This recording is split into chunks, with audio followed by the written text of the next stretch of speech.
ನಮಸ್ಕಾರ. Freedom complaint ಬಾಕ್ಸ್ಗೆ ಸ್ವಾಗತ. ನಾನು ವಸಂತ್. ವೀಕ್ಷಕರೇ, ಮಳೆರಾಯನ ಮುನಿಸಿಗೆ ರಾಯಚೂರು ಅಕ್ಷರಶಃ ತತ್ತರಿಸಿ ಹೋಗಿದೆ. ಜಿಲ್ಲೆಯಲ್ಲಿ ಭೀಕರ ಬರಗಾಲದ ಛಾಯೆ ಆವರಿಸಿದೆ. ತುತ್ತು ಅನ್ನ, ಗುಟುಕು ನೀರಿಗೂ ಕೂಡ ಪರದಾಟ ನಡೆಸುವಂತಹ ಒಂದು ಪರಿಸ್ಥಿತಿ. ಮಹಾನಗರಗಳತ್ತ ಜನ ಗುಳೆ ಹೋಗ್ತಾ ಇದ್ದಾರೆ. ಬಸ್ಸು, ರೈಲು ನಿಲ್ದಾಣಗಳಲ್ಲಿ ಜನಸಾಗರವೇ ಮುಗಿಬೀಳ್ತಾ ಇದೆ. ಬಡ ಕುಟುಂಬಗಳು ಕಣ್ಣೀರಿನ ಕೈ ತೊಳಿತಾ ಇವೆ. ವೀಕ್ಷಕರೇ, ಅಲ್ಲಿನ ಸಮಸ್ಯೆ ಏನು, ಯಾವ ರೀತಿಯ ಒಂದು ತೊಂದರೆಗೆ ಸಿಲುಕಿದ್ದಾರೆ ಅಲ್ಲಿನ ಜನ, ಇದೆಲ್ಲದರ ಬಗ್ಗೆ ಮಾತಾಡ್ತಾ ಹೋಗೋಣ. ಇದೆ ಈ ಹೊತ್ತಿನ ಫ್ರೀಡಮ್ ಕಂಪ್ಲೇಂಟ್ ಬಾಕ್ಸ್.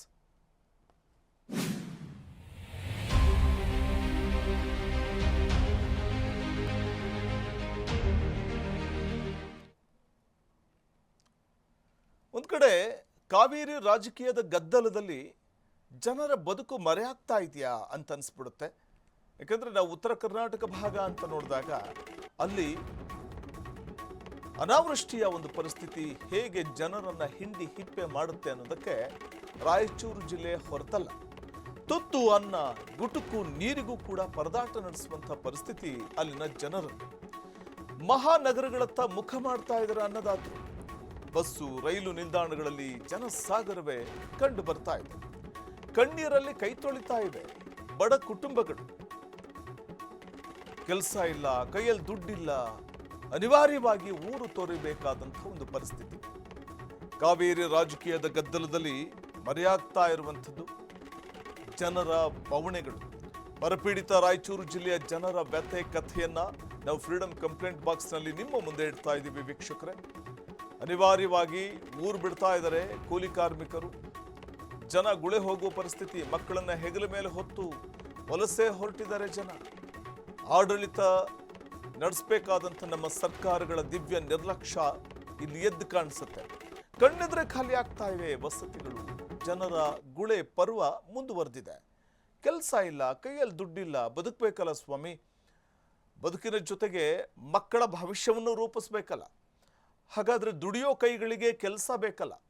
ಒಂದು ಕಡೆ ಬರಗಾಲ, ಮಳೆ ಇಲ್ಲ, ಬರದ ಪರಿಸ್ಥಿತಿಯಲ್ಲಿ ದುಡಿಯೋ ಕೈಗಳಿಗೆ ಕೆಲಸ ಬೇಕಲ್ಲ.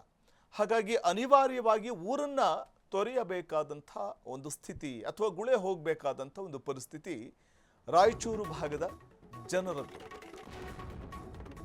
ಸರ್ಕಾರದ ನೆರವು ಸಿಗದೆ ಜನರ ಬದುಕು ಅತಂತ್ರವಾಗಿದೆ. ರಾಯಚೂರಿನಲ್ಲಿ ಸಾಮೂಹಿಕ ಗುಳೆ ಪರ್ವ ಮುಂದುವರೆದಿದೆ. ಹೊಲದಲ್ಲಿ ಬಿತ್ತಿದ ಬೀಜ ಮಣ್ಣಲ್ಲೇ ಕರಗಿ ಹೋಗ್ತಾ ಇದೆ. ಕೈಯಲ್ಲಿ ಕಾಸಿಲ್ಲದೆ ಕಂಗಾಲಾಗಿದ್ದಾರೆ ರೈತರು.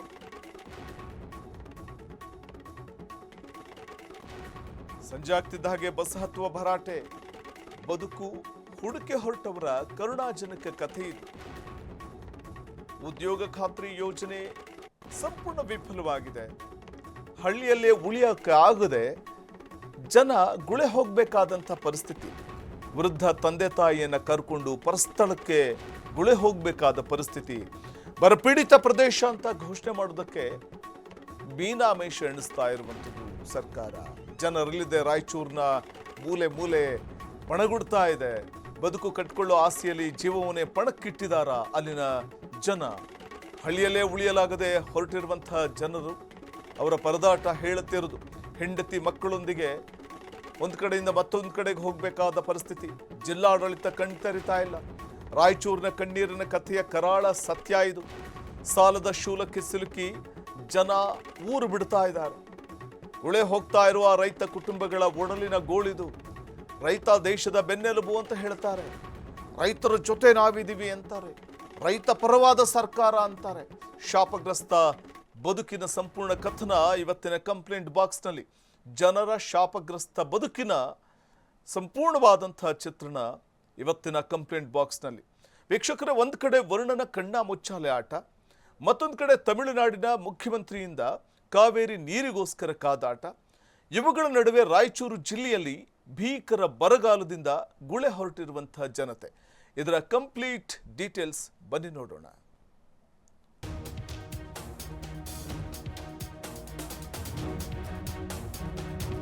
ಈ ವರ್ಷದ ಮಳೆಗಾಲ ವಿಚಿತ್ರ ಘಟನೆಗಳಿಗೆ ಸಾಕ್ಷಿಯಾಗುತ್ತಿದೆ. ಒಂದು ಕಡೆ ಮಳೆಯ ಕಣ್ಣಾಮುಚ್ಚಾಲೆಯ ಆಟ, ಇನ್ನೊಂದು ಕಡೆ ಗುಡ್ಡ ಕುಸಿತದಿಂದ ಸಾವು ನೋವು. ಮತ್ತೊಂದೆಡೆ ಕರುನಾಡಿನ ಜೀವಜಲ ಕಾವೇರಿ ನೀರಿಗಾಗಿ ತಮಿಳುನಾಡಿನ ಮುಖ್ಯಮಂತ್ರಿ ವಿಜಯ್ ಸರ್ಕಾರದಿಂದ ಖ್ಯಾತೆ. ಇವುಗಳ ಮಧ್ಯೆ ರಾಯಚೂರು ಜಿಲ್ಲೆಯಲ್ಲಿ ಭೀಕರ ಬರಗಾಲ ಸೃಷ್ಟಿಯಾಗಿದೆ. ಬೊಗಸೆ ನೀರು, ತುತ್ತು ಅನ್ನಕ್ಕೂ ಸಂಕಷ್ಟ ಅನುಭವಿಸುತ್ತಿರುವ ಜನರು ಇದೀಗ ಮಹಾನಗರಗಳತ್ತ ಗುಳೆ ಹೊರಟಿದ್ದಾರೆ. ರಾಯಚೂರು ಜಿಲ್ಲೆಯಲ್ಲಿ ಬರಗಾಲ ಸೃಷ್ಟಿಯಾದ ಪರಿಣಾಮ ಜನರಿಗೆ ಕೆಲಸ ಇಲ್ಲದಂತಾಗಿದೆ. ಸಾಲ ಸೋಲ ಮಾಡಿ ಹೊಲದಲ್ಲಿ ಬಿತ್ತಿದ ಬೀಜ ಮಣ್ಣಲ್ಲೇ ಕರಗಿ ಹೋಗಿದೆ. ಕೈಯಲ್ಲಿ ಕೆಲಸವಿಲ್ಲದೆ ಅನ್ನದಾತ ಕಂಗಾಲಾಗಿದ್ದಾನೆ. ರಾಯಚೂರು ಜಿಲ್ಲೆಯಲ್ಲಿ ಇವತ್ತಿನ ದಿನ ಬರಗಾಲ ಬಿದ್ದಿರ್ತಕ್ಕಂಥದ್ದು ಎಲ್ಲರಿಗೆ ಮನದಟ್ಟಾಗಿದೆ. ಈಗಾಗಲೇ ರಾಯಚೂರು ಜಿಲ್ಲೆಯಾದ್ಯಂತ ಇರತಕ್ಕಂಥ 2 ನದಿಗಳಲ್ಲಿ ಕೂಡ ನೀರು ಸಿಗತಕ್ಕಂಥ ವಾತಾವರಣ ಇಲ್ಲ. ಕುಡಿಯೋ ನೀರಿಗೆ ಕೂಡ ಅಭಾವ ಆಗಿರ್ತಕ್ಕಂಥದ್ದು ರಾಯಚೂರಿನಲ್ಲಿ ಕಾಣ್ತಾ ಇದ್ದೀವಿ. 2 ನದಿಗಳಿದ್ದಾಗ ಕೂಡ ಮಹಾನಗರ ಪಾಲಿಕೆಯವರು ಒಂದು ದಿವಸ ಬಿಟ್ಟು ಒಂದು ದಿವಸ ನೀರು ಕೊಡ್ತಕ್ಕಂಥ ವಾತಾವರಣ ಇದೆ. ಅದೇ ಹೊತ್ತಿನಲ್ಲಿ ಸುಮಾರು 4-5 ತಿಂಗಳಿಂದ ಮುಂಗಾರು ಮಳೆ ಏನು ಕೈಕೊಟ್ಟಿದೆ, ರಾಯಚೂರು ಜಿಲ್ಲೆಯಲ್ಲ ಬರೀ ಹೈದರಾಬಾದ್ ಕರ್ನಾಟಕ ಅಥವಾ ಉತ್ತರ ಕರ್ನಾಟಕದಲ್ಲಿ ಮಳೆ ಆಗಲಾರತಕ್ಕಂಥ ಪರಿಸ್ಥಿತಿ ನಿರ್ಮಾಣ ಆಗಿರೋದ್ರಿಂದ ಇದು ಡ್ರೈ ಏರಿಯಾ ಡಿಪೆಂಡ್ ಆಫ್ ಅಗ್ರಿಕಲ್ಚರ್ದು ಮೇಲೇ ಜೀವನ ಸಾಗಿಸ್ತಕ್ಕಂಥ ಒಂದು ರಾಯಚೂರು ಜಿಲ್ಲೆಯ ಜನರ ಪರಿಸ್ಥಿತಿ.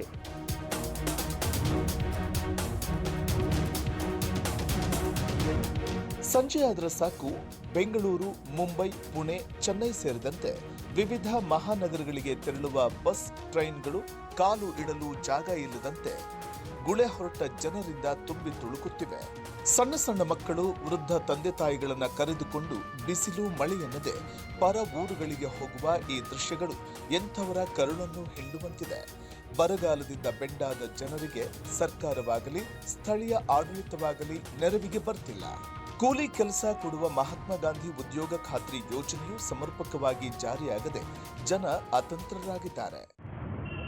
ಪ್ರತಿ ವರ್ಷದಂತೆ ವಾಡಿಕೆಯ ಒಂದು ರೂಪದಲ್ಲಿ ಇವತ್ತಿಗೂ ಕೂಡ 3 ತಿಂಗಳಾಯಿತು ಮಳೆಗಾಲ ಆರಂಭವಾಗಿ. ಆ ಸೀಸನ್ನಲ್ಲಿ 20% ಕೂಡ ಮಳೆ ಬಂದಿಲ್ಲ.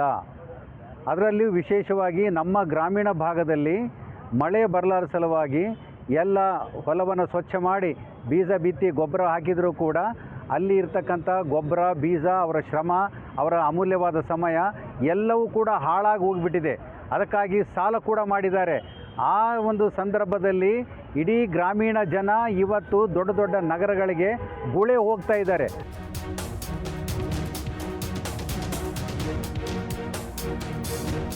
ರಾಯಚೂರು ಜಿಲ್ಲೆಯಲ್ಲಿ ಪರಿಸ್ಥಿತಿ ಹೀಗೆ ಮುಂದುವರೆದರೆ ಮುಂದಿನ ದಿನಗಳಲ್ಲಿ ಗ್ರಾಮಗಳು ಜನರಿಲ್ಲದೆ ಸಂಪೂರ್ಣ ಸ್ಮಶಾನ ಭವನಕ್ಕೆ ಶರಣಾಗಬೇಕಾಗುತ್ತೆ. ಕೃಷಿ ನಂಬಿ ಬದುಕುತ್ತಿದ್ದ ಕುಟುಂಬಗಳು ಅನಾಥವಾಗಿ ವಲಸೆ ಹೋಗುವುದನ್ನು ತಪ್ಪಿಸಲು ಜಿಲ್ಲಾಡಳಿತ ತಕ್ಷಣವೇ ಎಚ್ಚೆತ್ತುಕೊಳ್ಳಬೇಕಿದೆ. ಬರಪೀಡಿತ ಪ್ರದೇಶವೆಂದು ಘೋಷಿಸಿ ಜನರಿಗೆ ಅಗತ್ಯ ಪರಿಹಾರ ಹಾಗೂ ಸ್ಥಳದಲ್ಲೇ ಉದ್ಯೋಗ ಸೃಷ್ಟಿಸಿಕೊಡುವ ಮೂಲಕ ಗುಳೆ ಹೋಗುವುದನ್ನು ತಡೆಯಬೇಕಿದೆ. ಇದು ಕೇವಲ ರಾಯಚೂರಿನ ಕಥೆಯಲ್ಲ, ಇಡೀ ಕರುನಾಡಿನ ಕಣ್ಣೀರಿನ ಕಥೆ. ಬರಗಾಲದ ಬೇಗೆಗೆ ಬೆಂದು ಬದುಕಿಗಾಗಿ ವಲಸೆ ಹೊರಟಿರುವ ಜನರ ಈ ಗೋಳು ಸರ್ಕಾರದ ಕಿವಿಗೆ ಬೀಳುತ್ತದೆಯೇ ಕಾದು ನೋಡಬೇಕಿದೆ. Satish Hiremath, freedom TV, Raichur.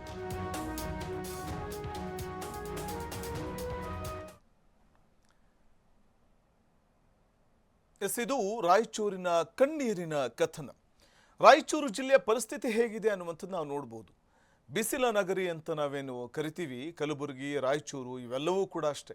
ಮಳೆ ಅನ್ನುವಂಥದ್ದೇ, ಅದರಲ್ಲೂ ಈಗ ಮುಂಗಾರು ಮಳೆ ಎಲ್ಲ ಕಡೆ ಅಷ್ಟು ಪ್ರಮಾಣದಲ್ಲಿ ಅಂದುಕೊಂಡಂತೆ ಬರ್ತಾ ಇಲ್ಲ, ಬಂದಿಲ್ಲ. ಇನ್ನು ರಾಯಚೂರಿಗಂತೂ ಹೇಳೋದೇ ಬೇಡ, ಆ ಭಾಗಕ್ಕಂತೂ ಮಳೆ ಅನ್ನುವಂಥದ್ದು ಮರೀಚಿಕೆಯಾಗಿ ಪರಿಣಮಿಸಿದೆ. ಅದರ ಜೊತೆಗೆ ಎಂಥ ವಿಪರ್ಯಾಸ ಅಂತಂದರೆ, ರಾಯಚೂರು ಜಿಲ್ಲೆಗೆ ನೋಡಿ, ನಿನ್ನೆ ಸಚಿವ ಸಂಪುಟ ವಿಸ್ತರಣೆ ಆಯಿತು, ಜಿಲ್ಲೆಗೆ ಒಂದೇ ಒಂದು ಸಚಿವ ಸ್ಥಾನ ಕೊಟ್ಟಿಲ್ಲ. ಹೀಗಿರುವಾಗ ಅಭಿವೃದ್ಧಿ ಅನ್ನುವಂಥದ್ದು ಎಲ್ಲಿಂದ ಆಗಬೇಕು? ಒಬ್ಬ ಪ್ರತಿನಿಧಿಯೂ ಕೂಡ ಕ್ಯಾಬಿನೆಟ್ನಲ್ಲಿ ಸ್ಥಾನವನ್ನು ಪಡ್ಕೊಂಡಿಲ್ಲ ಅಂತಂದರೆ, ಅಥವಾ ಪರಿಗಣನೆಗೆ ತೆಗೆದುಕೊಂಡಿಲ್ಲ ಅಂತಂದರೆ ಸರ್ಕಾರ, ಇನ್ನು ಅಭಿವೃದ್ಧಿ ಎಲ್ಲಿಂದ ಬಂತು? ಜಿಲ್ಲೆಯ ಅಭಿವೃದ್ಧಿ ಅನ್ನುವಂಥ ಪ್ರಶ್ನೆಗಳು ಕೂಡ ಉದ್ಭವ ಆಗುತ್ತೆ. ಈ ಬಗ್ಗೆ ಮತ್ತಷ್ಟು ಮಾಹಿತಿಯನ್ನು ಪಡೆಯೋಣ ನಮ್ಮ ಪ್ರತಿನಿಧಿ ಸತೀಶ್ ಹಿರೇಮಠ್ ಅವರಿಂದ. ಸತೀಶ್, ರಾಯಚೂರು ಜಿಲ್ಲೆಯಲ್ಲಿ ಭೀಕರ ಬರಗಾಲದ ನಡುವೆ ಅಲ್ಲಿನ ಜನಸಾಮಾನ್ಯರ ಪರಿಸ್ಥಿತಿ ಹೇಗಿದೆ, ಜನಜೀವನ ಹೇಗಿದೆ, ಮತ್ತೆ ಬದುಕನ್ನು ಕಟ್ಕೊಳ್ಬೇಕಾದಂಥ ಅನಿವಾರ್ಯ ಪರಿಸ್ಥಿತಿಯಲ್ಲಿ ಜನ ಗುಳೆ ಹೋಗುವಂಥ ಒಂದು ಪರಿಸ್ಥಿತಿ ಯಾವ ರೀತಿ ನಿರ್ಮಾಣ ಆಗ್ಬಿಟ್ಟಿದೆ ಅಲ್ಲಿ ಅಂತ? ವಸಂತ, ರಾಯಚೂರು ಜಿಲ್ಲೆಯನ್ನ ದೋಹ ಪ್ರದೇಶ ಅಂತ ಕರೀತಾರೆ. ಅಂದ್ರೆ ಕೃಷ್ಣಾ ನದಿ ಮತ್ತು ತುಂಗಭದ್ರಾ ನದಿ ಎರಡು ನದಿಗಳು ಅಂದ್ರೆ ಬಲಭಾಗದಲ್ಲಿ ಕೃಷ್ಣ ಎಡಭಾಗದಲ್ಲಿ ತುಂಗಭದ್ರಾ ಇರೋದ್ರಿಂದ ಈ ಒಂದು ಪ್ರದೇಶವನ್ನ ದೋಹಬ್ ಪ್ರದೇಶ ಅಂತ ಕರೀತಾರೆ. ಎರಡು ಒಂದು ದೊಡ್ಡ ನದಿಗಳು ಈ ಒಂದು ಜಿಲ್ಲೆಯಲ್ಲಿ ಹರಿದು ಹೋಗುತ್ತೆ. ಇಂಥ ಬರಗಾಲ ಸೃಷ್ಟಿಯಾಗಿದೆ. ಈ ಒಂದು ಬರಗಾಲ ಭೀಕರ ಬರಗಾಲ. ಈ ಒಂದು ಬರಗಾಲ ಯಾವ ರೀತಿ ಇದೆ ಅಂದ್ರೆ ಕೆಲವೊಂದು ಗ್ರಾಮಗಳಲ್ಲಿ ಕುಡಿಯೋದಕ್ಕೂ ಸಹ ನೀರಿಲ್ಲದ ಪರಿಸ್ಥಿತಿ ಅಲ್ಲಿ ನಿರ್ಮಾಣ ಆಗಿದೆ. ಹೀಗಾಗಿ ರಾಯಚೂರು ಜಿಲ್ಲೆಯಿಂದ ಸಾವಿರಾರು ಸಂಖ್ಯೆ ಮಹಾನಗರಗಳತ್ತ ಗುಳೆ ಹೊರಟಿದ್ದಾರೆ. ಈಗ ಮಳೆ ಇಲ್ಲದ ಪರಿಣಾಮವಾಗಿ ರಾಯಚೂರು ಜಿಲ್ಲೆಯಾದ್ಯಂತ ಯಾವುದೇ ರೀತಿಯ ಕೃಷಿ ಚಟುವಟಿಕೆಗಳು ಇಲ್ಲ.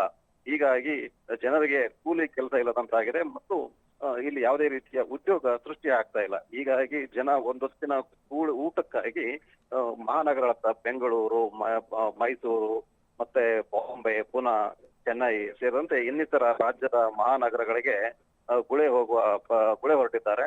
ನಿತ್ಯ ಯಾವುದೇ ನೀವು ರಾಯಚೂರು ಕೇಂದ್ರ ಬಸ್ ನಿಲ್ದಾಣ ಅಥವಾ ತಾಲೂಕಾ ಬಸ್ ನಿಲ್ದಾಣಗಳು ಅಥವಾ ರಾಯಚೂರು ರೈಲ್ವೆ ನಿಲ್ದಾಣದಲ್ಲಿ ನೋಡಿದ್ರೆ ಸಾವಿರಾರು ಸಂಖ್ಯೆಯಲ್ಲಿ ತಮ್ಮ ಎಲ್ಲ ಸಾಮಾನು ಸರಂಜಾಮುಗಳನ್ನು ಹೊತ್ಕೊಂಡು ಜನ ಒಂದು ವಲಸೆ ಹೋಗ್ತಾ ಇದ್ದಾರೆ. ಉದ್ಯೋಗವನ್ನು ಅರಿಸಿಕೊಂಡು ಕೂಲಿ ಕೆಲಸವನ್ನು ಅರಿಸಿಕೊಂಡು ವಲಸೆ ಹೋಗ್ತಾ ಇದ್ದಾರೆ. ಈ ಒಂದು ನಿಟ್ಟಿನಲ್ಲಿ ಸಾವಿರಾರು ಸಂಖ್ಯೆಯಲ್ಲಿ ಹೋಗ್ತಾ ಇರೋದನ್ನ ನೋಡಿದ್ರೆ ಒಂದು ರೀತಿ ಮನ ಮಿಡಿಯುತ್ತೆ. ವಸಂತ್, ಸತೀಶ್, ತಾವು ಹೇಳ್ತಾ ಇದ್ರಿ ಪಕ್ಕದಲ್ಲೇ ತುಂಗಭದ್ರಾ ನದಿ, ಕೃಷ್ಣಾ ನದಿ ಇದೆ ಅಂತ. ಆದರೂ ಕೂಡ ಆ ತುಂಗಭದ್ರಾ ಕೃಷ್ಣಾ ನದಿಯ ನೀರು ಬಳಕೆಗೆ ಸಿಗೋದೇ ಇಲ್ವಾ ಅಂತ, ಒಂದು ರೀತಿ ದೀಪದ ಕೆಳಗೆ ಕತ್ತಲು ಅನ್ನುವಂಥ ಒಂದು ಪರಿಸ್ಥಿತಿನ ಅಂತ ಈ ಜಿಲ್ಲೆಯ ಜನದ್ದು. ವಸಂತ್, ರಾಯಚೂರು ಜಿಲ್ಲೆ ಇದೆ. ರಾಯಚೂರು ಜಿಲ್ಲೆಯಿಂದ 180 ಕಿಲೋಮೀಟರ್ ಅಂತರದಲ್ಲಿ ಹೊಸಪೇಟೆಯಲ್ಲಿ ಡ್ಯಾಮ್ ಇದೆ, ತುಂಗಭದ್ರಾ ಡ್ಯಾಮ್ ಇದೆ. ಅಷ್ಟೇ ಅಲ್ಲದೆ ಮತ್ತೆ ಪಕ್ಕದ ಕೃಷ್ಣಾ ನದಿಗೆ ಒಂದು ಬಸವಸಾಗರ ಜಲಾಶಯವನ್ನು ಸಹ ನಿರ್ಮಾಣ ಮಾಡಲಾಗಿದೆ.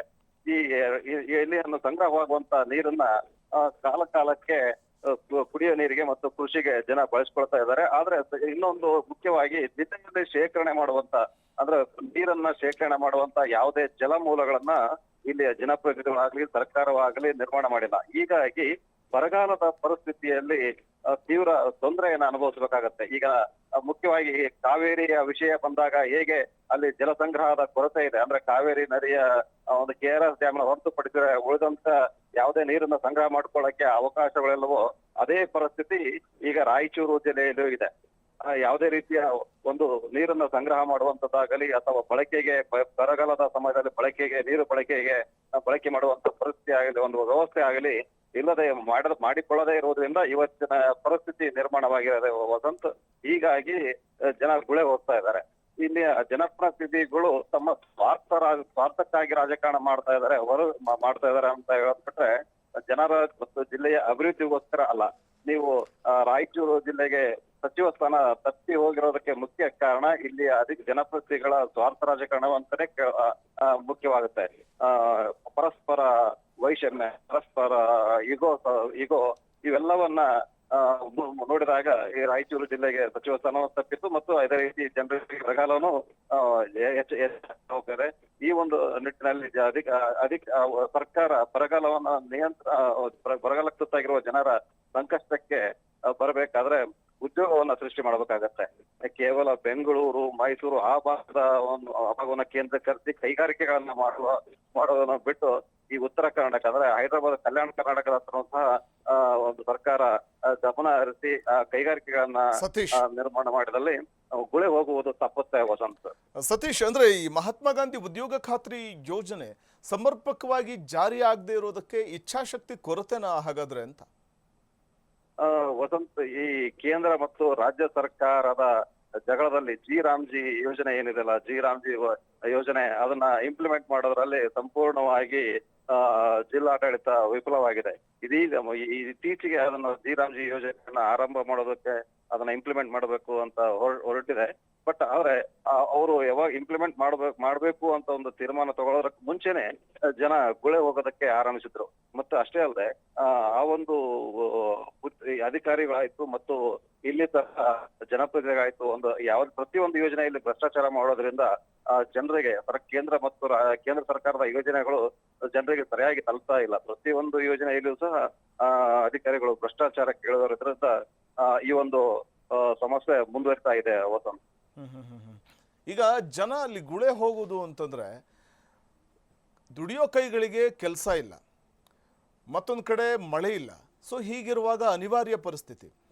ಮತ್ತೊಂದು ಕಡೆ ವೃದ್ಧ ದಂಪತಿಗಳು ಅಥವಾ ವೃದ್ಧ ತಂದೆ ತಾಯಿ ಇರ್ತಾರೆ, ಅವ್ರನ್ನ ಬಿಟ್ಟು ಇಡೀ ಕುಟುಂಬ ಅಂದರೆ ವೃದ್ಧರನ್ನ ಬಿಟ್ಟು ಮತ್ತೊಂದು ಕಡೆ ಹೋಗಿ ದುಡಿಯುವಂಥದ್ದು ಅಥವಾ ಅವ್ರನ್ನೂ ಕರ್ಕೊಂಡೋಗಿ ದುಡಿಯೋದು, ಅದ್ರ ಜೊತೆ ಮಕ್ಕಳಿಗೆ ಭವಿಷ್ಯವನ್ನು ಕಲ್ಪಿಸ್ಕೊಡೋದು, ಮುಂದಿನ ದಿನಗಳಲ್ಲಿ ಅವರಿಗೆ ಉತ್ತಮ ವಿದ್ಯಾಭ್ಯಾಸ ಕೊಡಿಸುವಂಥ ಅದೊಂದು ದೊಡ್ಡ ಸವಾಲು ಅಥವಾ ಜವಾಬ್ದಾರಿ. ಹೇಗೆ ನಿಭಾಯಿಸ್ತಾರೆ ಅಲ್ಲಿನ ಜನ ಅಂತ? ವಸಂತ್, ಈ ಒಂದು ಗುಳೆ ವಲಸೆ ಹೋಗೋದೇನಿದೆಯಲ್ಲ, ವಲಸೆ ಹೋಗೋದ್ರಿಂದ ಮತ್ತೊಂದಿಷ್ಟು ಸಮಸ್ಯಾತ್ಮಕ ಸಮಸ್ಯೆಗಳು ಸೃಷ್ಟಿ ಆಗ್ತಾ ಇದಾವೆ. ಅಂದ್ರೆ ಗುಳೆ ಹೋದ ತಂದೆ ತಾಯಿಗಳು ಗುಳೆ ಹೋದ್ರೆ ಮಕ್ಕಳ ವಿದ್ಯಾಭ್ಯಾಸಕ್ಕೆ ತೊಂದರೆ ಆಗ್ತಾ ಇದೆ. ಅಷ್ಟೇ ಅಲ್ಲದೆ ಮತ್ತು ವೃದ್ಧ ತಂದೆ ತಾಯಿಗಳಿಗೂ ಸಹ, ಅಂದ್ರೆ ಗುಳೆ ಹೊರಟಂತ ಜನರ ವೃದ್ಧ ತಂದೆ ತಾಯಿಗಳು ಸಹ ಅವರು ಅನಾಥರಾಗ್ತಾ ಇದ್ದಾರೆ. ಮುಖ್ಯವಾಗಿ ನಾವು ಎರಡನ್ನ ಗಮನಿಸಬೇಕಾಗಿರೋದು ಅಂದ್ರೆ, ಮೊದಲನೇದಾಗಿ ಮಕ್ಕಳು ವಲಸೆ ಹೋಗುವಂತ ಮಕ್ಕಳಿಗೆ ಮಕ್ಕಳ ಶಿಕ್ಷಣ ಅರ್ಧದಲ್ಲೇ ಮೊಟಕುಗೊಳ್ತಾ ಇದೆ. ಅವರು ಯಾವುದೇ ರೀತಿಯ ಶಿಕ್ಷಣವನ್ನ ಪಡೆಯದೆ ಅವರು ಅರ್ಧಕ್ಕೆ ಶಿಕ್ಷಣವನ್ನ ಬಿಟ್ಟು ವಂಚಿತರಾಗಿ ಮತ್ತೆ ಅವರು ದಾರಿ ತಪ್ಪುವ, ಸಮಾಜದಲ್ಲಿ ದಾರಿ ತಪ್ಪುವ ಮಕ್ಕಳಂತಾಗುವ ಪರಿಸ್ಥಿತಿ ನಿರ್ಮಾಣವಾಗ್ತಿದೆ. ನೀವು ಅಂಕೆ ಸಂಖ್ಯೆಗಳನ್ನ ತೆಗೆದು ನೋಡಿದಾಗ, ಶಿಕ್ಷಣದ ಗುಣಮಟ್ಟದ ಅಂಕೆ ಸಂಖ್ಯೆಗಳನ್ನ ತೆಗೆದು ನೋಡಿದಾಗ ರಾಯಚೂರು ಜಿಲ್ಲೆ 32ನೇ ಸ್ಥಾನದಲ್ಲೇ ಇರುತ್ತೆ. ಇದಕ್ಕೆ ಕಾರಣ ಇಲ್ಲಿ ಸರಿಯಾದ ರೀತಿಯಲ್ಲಿ ಮೂಲಭೂತ ಸೌಕರ್ಯ ಇಲ್ಲ, ಉದ್ಯೋಗ ಇಲ್ಲದಂತೆ ಇರುವುದು ಮತ್ತು ನೆಲೆ ನಿಲ್ಲೋದಕ್ಕೆ ಒಬ್ಬ ವ್ಯಕ್ತಿ ಸರಿಯಾಗಿ ಇಲ್ಲಿ ಜಿಲ್ಲೆಯಲ್ಲೇ ನೆಲೆ ನಿಲ್ಲೋದಕ್ಕೆ ಒಂದು ಸರಿಯಾದ ರೀತಿಯ ಸೌಕರ್ಯಗಳಿಲ್ಲದೆ ಇರುವುದಕ್ಕೆ, ಉದ್ಯೋಗ ಇಲ್ಲದಕ್ಕೆ ಇದೆಲ್ಲಾ ಸಮಸ್ಯೆಗಳು ಮುಖ್ಯವಾಗಿ ಕಾರಣ ಆಗ್ತವೆ ವಸಂತ್. ನಾವು ಈ ರಾಯಚೂರು ಜಿಲ್ಲೆ ಸಂಪೂರ್ಣವಾಗಿ ಕೃಷಿ ಆಧಾರಿತ ಜಿಲ್ಲೆ. ಕೃಷಿ ವೃತ್ತಿಯನ್ನ ಆಧಾರಿತ ಮಾಡಿಕೊಂಡಂತ ಜನರು ಇಲ್ಲಿ ಹೆಚ್ಚಿನ ಸಂಖ್ಯೆಯಲ್ಲಿದ್ದಾರೆ. ಅಂದ್ರೆ 90% ಜನ ಕೃಷಿಯನ್ನೇ ಅವಲಂಬಿಸಿಕೊಂಡಿದ್ದಾರೆ. ಕೃಷಿಯ ಮೇಲೆ ಅವರು ಉದ್ಯೋಗವನ್ನ ಕಟ್ಟಿಕೊಂಡಿದ್ದಾರೆ. ಪರ್ಯಾಯವಾಗಿರಬಹುದು ಅಥವಾ ಪರೋಕ್ಷವಾಗಿರಬಹುದು, ನೇರವಾಗಿರಬಹುದು, ಎಲ್ಲದಕ್ಕೂ ಇದು ಮುಖ್ಯವಾಗಿರೋದು ಕೃಷಿಯನ್ನ ಹೊರತುಪಡಿಸಿದ್ರೆ ಬೇರೆ ಯಾವುದೇ ಉದ್ಯೋಗ ರಾಯಚೂರು ಜಿಲ್ಲೆಯಲ್ಲಿ ಇಲ್ಲದೆ ಇರೋದ್ರಿಂದ ಈ ಒಂದು ಸಮಸ್ಯೆಗೆ ಮುಖ್ಯ ಕಾರಣ. ಈ ಬರಗಾಲದ ಸಮಯದಲ್ಲಿ ಗುಳೆ ಹೋಗೋದು ಅನಿವಾರ್ಯವಾಗ್ತಾ ಇದೆ. ಗುಳೆ ಹೋದ ಜನರಿಗೆ ಸರ್ಕಾರ ಯಾವುದೇ ರೀತಿಯ ಸೌಕರ್ಯಗಳು ಮತ್ತು ಹೋಗದೇ ಇರುವಂತ ರೀತಿಯನ್ನು ನೋಡಿಕೊಳ್ಳುವಂತ ಯೋಜನೆಗಳು ಸಹ ಇಲ್ಲಿ ಇಲ್ಲದೆ ಇರುವುದಕ್ಕೆ ಸಮಸ್ಯೆ ವಸಂತ್. ನೋಡಿ, ಗಾಯದ ಮೇಲೆ ಬರೆ ಎಳೆದ್ರು ಅನ್ನಂಗೆ, ಗಾಯದ ಮೇಲೆ ಉಪ್ಪು ಸವರಿದ್ರು ಅನ್ನಂಗೆ ನಿನ್ನೆ ಸಂಪುಟ ವಿಸ್ತರಣೆ ಆಯಿತು. ಅಟ್ಲೀಸ್ಟ್ ರಾಯಚೂರು ಜಿಲ್ಲೆಗೆ ಕ್ಯಾಬಿನೆಟ್ಟನ್ನು ಪ್ರತಿನಿಧಿಸುವಂತಹ ಒಬ್ಬ ಮಂತ್ರಿ ಇಲ್ಲ ಅಂತಂದರೆ ಇನ್ನು ಎಷ್ಟರ ಮಟ್ಟಿಗೆ ನಮ್ಮನ್ನಾಳುವಂಥ ಸರ್ಕಾರದ ಇಚ್ಛಾಶಕ್ತಿಯ ಕೊರತೆ ಆ ಭಾಗಕ್ಕೆ ಇದೆ ಅನ್ನುವಂಥದ್ದು ಎದ್ದು ಕಾಣಿಸುತ್ತಲ್ವಾ ಅಂತ ಸತೀಶ್? ವಸಂತ್, ಇಲ್ಲಿ ಸ್ವಯಂಕೃತ ಅಪರಾಧ ಅಂತ ಹೇಳ್ಬೋದು. ಸಚಿವ ಸ್ಥಾನ, ರಾಯಚೂರು ಜಿಲ್ಲೆಗೆ ಸಚಿವ ಸ್ಥಾನ ಮಿಸ್ ಆಗೋದಕ್ಕೆ ನಮ್ಮ ಜನಪ್ರತಿನಿಧಿಗಳ ಸ್ವಯಂಕೃತ ಅಪರಾಧ. ಅಲ್ಲ, ಎಲ್ರದ್ದು ಬೇಡಿಕೆ ಇದ್ದೇ ಇರುತ್ತೆ ಜನಪ್ರತಿನಿಧಿಗಳದ್ದು, ನನಗೂ ಸಿಗ್ಬೇಕು ಅಂತ. ಅಂತಿಮವಾಗಿ ಸರ್ಕಾರ ಯಾರಾದರೂ ಒಬ್ಬರಿಗೆ ಅಲ್ಲಿ ಸಚಿವ ಸ್ಥಾನವನ್ನು ಕೊಡುವಂಥ ಒಂದು ಪ್ರಾಮಾಣಿಕ ಪ್ರಯತ್ನವನ್ನ ಅಥವಾ ಇಚ್ಛಾಶಕ್ತಿಯನ್ನ ತೋರಬಹುದಿತ್ತೇನು? ಅಂದ್ರೆ ರಾಯಚೂರು ಜಿಲ್ಲೆ ಅಂತಂದಾಗ ಅಲ್ಲಿ ಪ್ರತಿನಿಧಿಸುವಂಥ ಒಬ್ಬ ಸಚಿವ ಇರಬೇಕಿತ್ತು ಅಂತ ಅನ್ಸುತ್ತೆ. ಯಾರಿಗಾದ್ರೂ ಒಬ್ರಿಗೆ ಕೊಡ್ಬೋದಿತ್ತು. ಆಕಾಂಕ್ಷಿಗಳು ತುಂಬಾ ಜನ ಇದ್ದೇ ಇರ್ತಾರೆ. ವಸಂತ್, ನಿಜ, ನೀವ್ ಹೇಳ್ತಾ ಇರೋದು ನಿಜ. ಆಕಾಂಕ್ಷಿಗಳು ತುಂಬಾ ಜನ ಇದ್ರು. ಆದ್ರೆ ನನಗೆ ಕೊಡಿ ಅಂತ ಕೇಳೋದ್ರಲ್ಲಿ ತಪ್ಪಿಲ್ಲ. ಬಟ್ ಇವ್ರಿಗೆ ಕೊಡಬೇಡಿ ಅನ್ನೋದಿದೆಯಲ್ಲ, ಅದು ಸಮಸ್ಯೆ. ಇಲ್ಲಿ ಮುಖ್ಯವಾಗಿ 4 ಜನ ಚುನಾಯಿತ ಪ್ರತಿನಿಧಿಗಳು ಅಂದ್ರೆ ಚುನಾಯಿತ ಶಾಸಕರಿದ್ದಾರೆ. ಅಷ್ಟೇ ಪ್ರಮಾಣದಲ್ಲಿ 4 ಜನ ವಿಧಾನ ಪರಿಷತ್ ಸದಸ್ಯರಿದ್ದಾರೆ. ಇಲ್ಲಿ ಮುಖ್ಯವಾಗಿ ಈ ಹಿಂದೆ ಸಿದ್ದರಾಮಯ್ಯನವರು ಅವಧಿಯಲ್ಲಿ NS ಬೋಸರಾಜ್ ಅವರು ಮಂತ್ರಿ ಆಗಿದ್ರು. ಅವರು MLC ವಿಧಾನ ಪರಿಷತ್ ಸದಸ್ಯರು. ಇಲ್ಲಿ ಅವರ ವಿರೋಧಿ ಬಣ ಅಂದ್ರೆ ಒಂದಿಷ್ಟು ಬಾದರ್ಲಿ ಹಂಪನಗೌಡರು ಇರ್ಬೋದು, ಬಸನಗೌಡರು ಇರ್ಬೋದು, ಮತ್ತು ಮಸ್ಕಿ ಶಾಸಕರು ಇರ್ಬೋದು. ಇವರೆಲ್ಲ ಒಂದುಗೂಡಿ ವಸಂತ್ ಕುಮಾರ್ ಅವರ ಒಂದು ಟೀಮ್ ಏನಾಯ್ತು, ಈ ಬಾರಿ ಯಾವುದೇ ಕಾರಣಕ್ಕೂ ವಿಧಾನ ಪರಿಷತ್ ಸದಸ್ಯರಿಗೆ ನಮ್ಮ ಜಿಲ್ಲೆಯಲ್ಲಿ ಸಚಿವ ಸ್ಥಾನ ಕೊಡೋದಾಗಿದ್ರೆ ಚುನಾಯಿತ ಶಾಸಕರಿಗೆ ಕೊಡಿ ಅನ್ನೋ ಒಂದು ಬೇಡಿಕೆಯನ್ನ ಹೈಕಮಾಂಡ್ ಮುಂದೆ ಇಟ್ಟಿದ್ರು. ಇಲ್ಲಿ ಇನ್ನೊಂದು ಮುಖ್ಯವಾಗಿ ಇವರು ಚೆಕ್ಮೇಟ್ ಏನ್ ಮಾಡಿದ್ರು, NS ಬೋಸರಾಜ್ ಅವರು, ಕೊಡೋದಾಗಿದ್ರೆ ನಮಗೆ ಕೊಡಿ, ಇಲ್ಲ ಅಂದ್ರೆ ಯಾರಿಗೂ ಕೊಡಬೇಡಿ.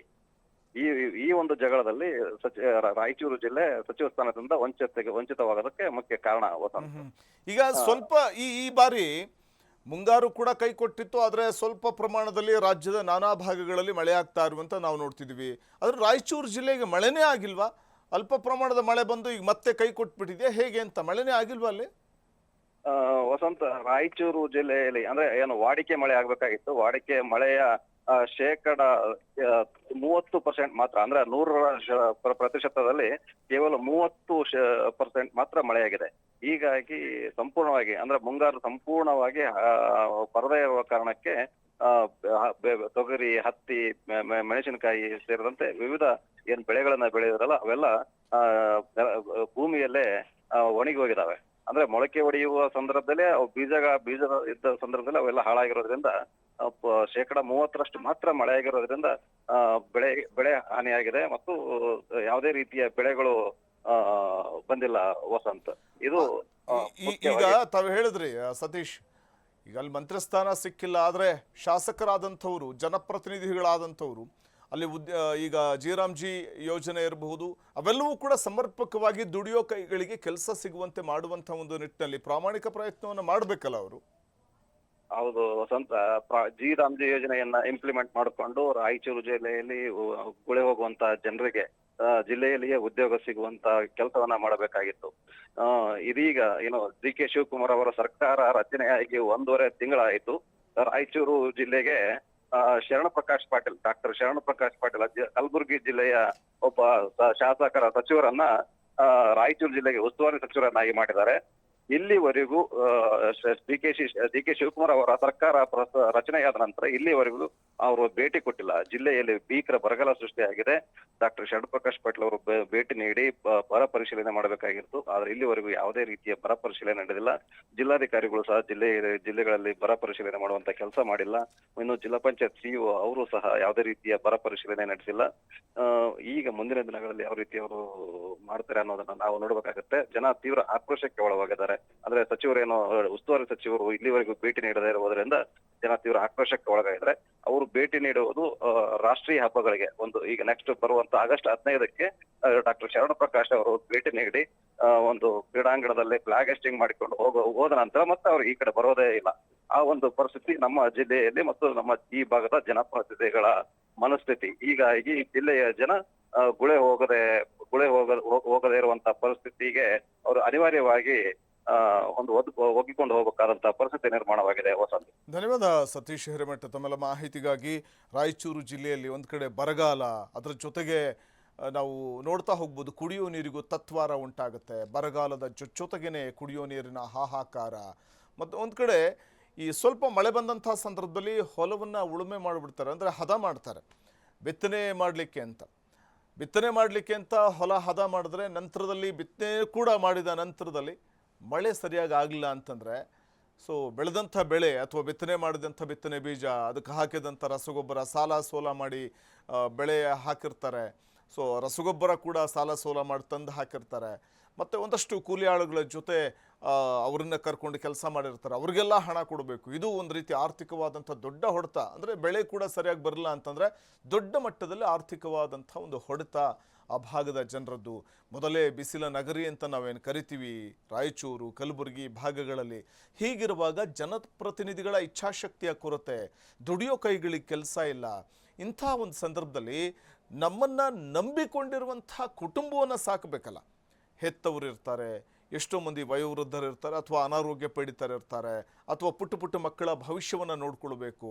ಆ ಭವಿಷ್ಯವನ್ನು, ಉತ್ತಮವಾದಂಥ ಭವಿಷ್ಯವನ್ನು ಕಲ್ಪಿಸ್ಕೊಡ್ಬೇಕು ಅಂತಂದರೆ ಮಕ್ಕಳಿಗೆ ವಿದ್ಯಾಭ್ಯಾಸ, ಉನ್ನತವಾದಂಥ ವಿದ್ಯಾಭ್ಯಾಸ ಕೊಡಬೇಕು. ಮತ್ತೊಂದು ಕಡೆ ನಿರುದ್ಯೋಗ ಅನ್ನುವಂಥದ್ದು ತಾಂಡವವಾಡ್ತಾ ಇದೆ. ಇದೆಲ್ಲದರ ನಡುವೆ, ಈ ಸವಾಲುಗಳ ನಡುವೆ ಪ್ರಕೃತಿಯ ಮುನಿಸು, ಇದರ ನಡುವೆ ಬದುಕನ್ನು ಕಟ್ಕೊಳ್ಬೇಕಲ್ಲ, ದುಡಿಬೇಕಲ್ಲ. ಆದಾಯ ಅನ್ನುವಂಥದ್ದು ಎಷ್ಟಿದೆಯೋ ಅಷ್ಟೇ ಇದೆ, ಆದರೆ ಅಗತ್ಯ ವಸ್ತುಗಳ ಬೆಲೆ ಗಗನಕ್ಕೆ ಏರ್ತಾ ಇದೆ. ಹೀಗಿರುವಾಗ ಬದುಕನ್ನು ಕಟ್ಕೊಳ್ಬೇಕು, ದುಡಿಬೇಕು ಅಂತಂದಾಗ ಅನಿವಾರ್ಯ ಜನ ಗುಳೆ ಹೋಗಬೇಕಾದಂಥ ಒಂದು ಪರಿಸ್ಥಿತಿ.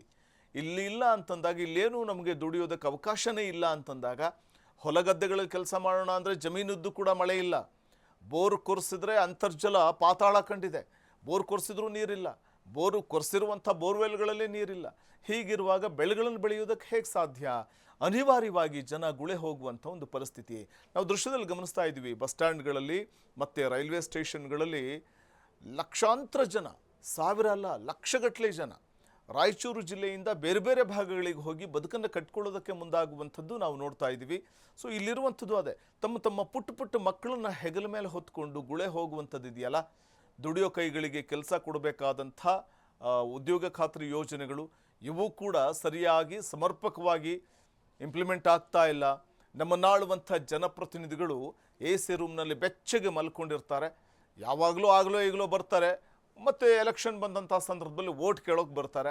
ಅಷ್ಟು ಬಿಟ್ಟರೆ ನೀವು ಹೆಂಗಿದ್ದೀರಿ, ಬದುಕಿದಿರೋ ಸತ್ತಿದಿರೋ ಅಂತ ಕೂಡ ನೋಡೋದಿಲ್ಲ ಜನಪ್ರತಿನಿಧಿಗಳು. ಇನ್ನು ಉಸ್ತುವಾರಿ ಸಚಿವರು ಯಾವಾಗಲೂ ಒಮ್ಮೊಮ್ಮೆ ಬರ್ತಾರೆ, ರಾಷ್ಟ್ರೀಯ ಹಬ್ಬಗಳಿದ್ದಾಗ ಫ್ಲಾಗ್ ಹೋಸ್ಟಿಂಗ್ ಬರ್ತಾರೆ.